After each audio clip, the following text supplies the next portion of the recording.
Good morning, first. This is Naim Azam live from London. And in these live sessions, we really try to help you answer your questions that you may have in relation to your trading decisions, your trading plans, and for the day ahead. As always, folks, it is important for me to go through a bit of a disclaimer. Anything which will be discussed cannot be perceived as an advice. If you are seeking for one, please do consider consulting with your own financial advisors. Now, given all of our home housekeeping done, let's move on and focus on today's agenda. What we will be discussing in today's market analysis will be that first of all, the Q1 has ended. Insane, crazy quarter, what I call it, whatever way you wanted to call it. We will be discussing and discovering what themes can be really following on from Q1 to Q2, and more importantly, how the market is really going to react. What were the major themes for the Q1?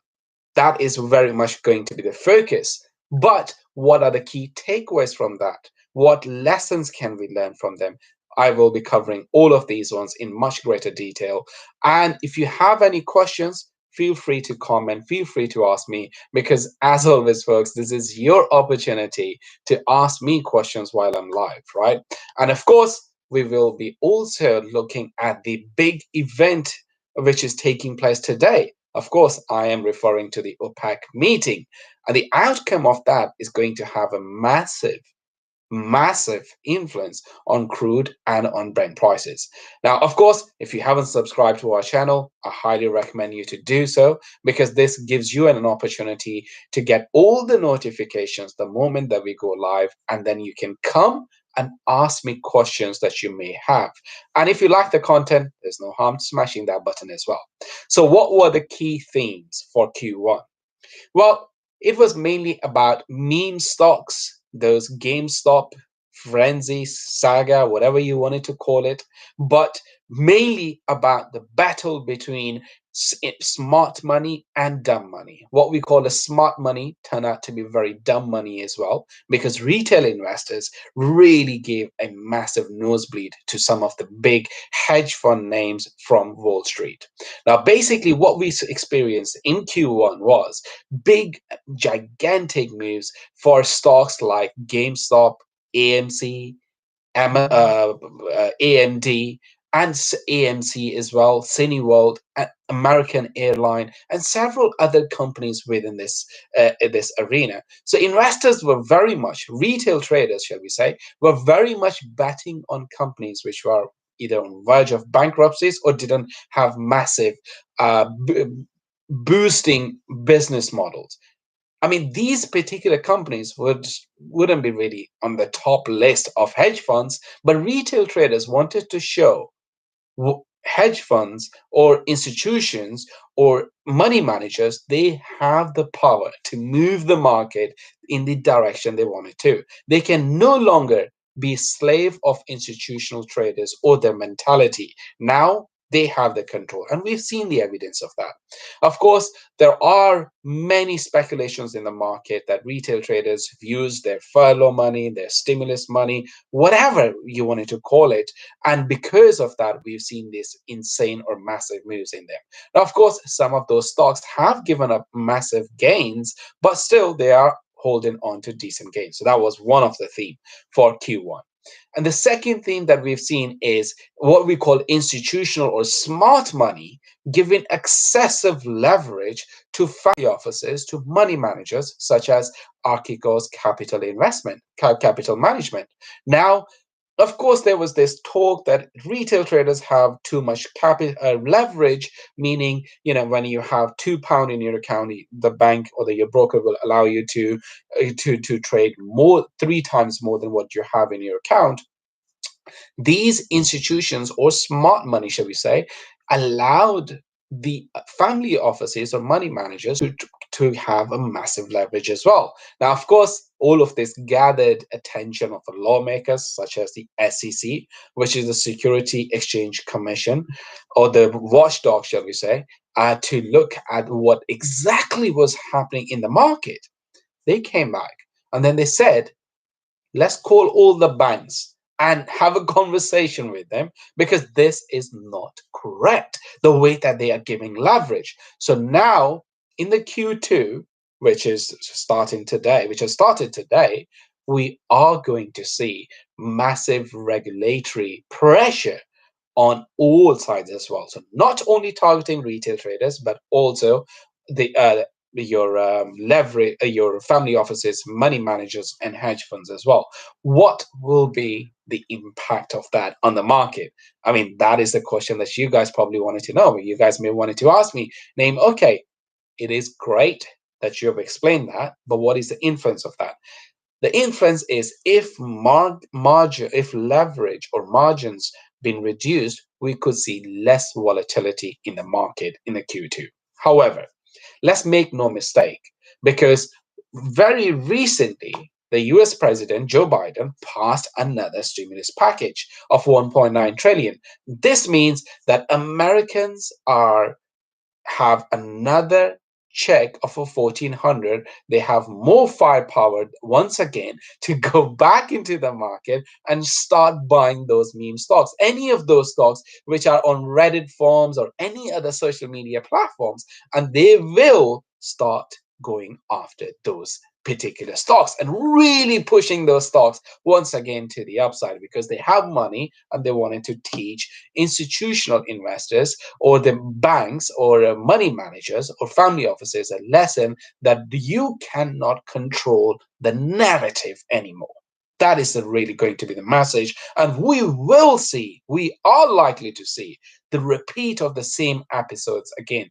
Like earlier, I've done an article on Forbes, as many of you may know, that I am a regular guest on all tier one television, such as CNBC, Bloomberg, and I also write for Forbes. I wrote an article where we talked about the estimates that the bank gave, that how much money could be really going, and it was in billions. Why don't you guys go and read that article and then comment afterwards that what was that amount? Because I'm going to leave that blank empty. I'm going to leave that space empty for you guys to fill in. But anyways, so expect higher volatility in the Q2 as well. Now, what was the other or another major theme for Q1? Well, of course, you can tell by the smile from my face that it is all about Tesla and Bitcoin.